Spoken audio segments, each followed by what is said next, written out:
Turkey now, they're suffering some quite severe winter weather. In fact, across the eastern parts of Turkey, there's around about 60 centimetres or 2 feet of snow. And you can see a lot of clouds swirling around on the satellite picture here across the eastern side of Europe.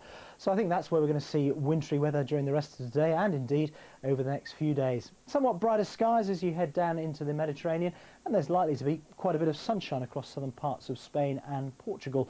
And talking of sunnier skies, well, a lot further south and a little bit across, you can see here that we've got clear skies across much of Australia. Why am I mentioning that? Well, of course, the Australian Open tennis is on at the moment. You can catch up with the latest on BBC television, although during Thursday and Friday there's likely to be a bit of cloud around, perhaps the odd shower to interrupt play as somewhat cooler air moves into the Melbourne area. And we're going to get some colder air across the British Isles.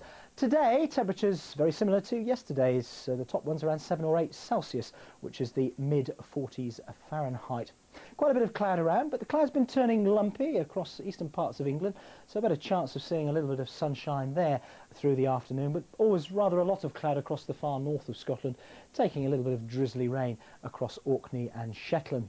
The reason for the settled weather is this area of high pressure. Unfortunately, it's got quite a lot of cloud in it. Now, the high will stay with us through the next 24 hours. You can see there that the centre of the high really not moving very far. But this little weather front here could make quite a big difference. And the reason?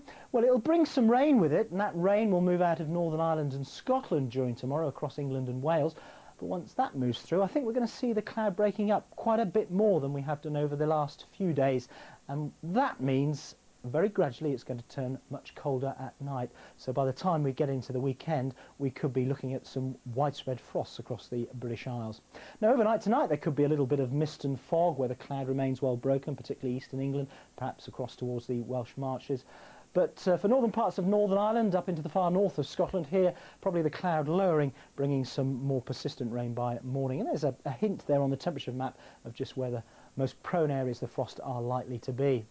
As we go into Friday, well, still quite a lot of cloud in the north of Scotland and coming and going down the east coast of England. Probably the brightest weather across southwestern parts of the British Isles, with temperatures, well, not starting to fall during Friday. I think it's Saturday that we'll start to see the colder air getting into the far north of Scotland as the winds turn more to a northerly.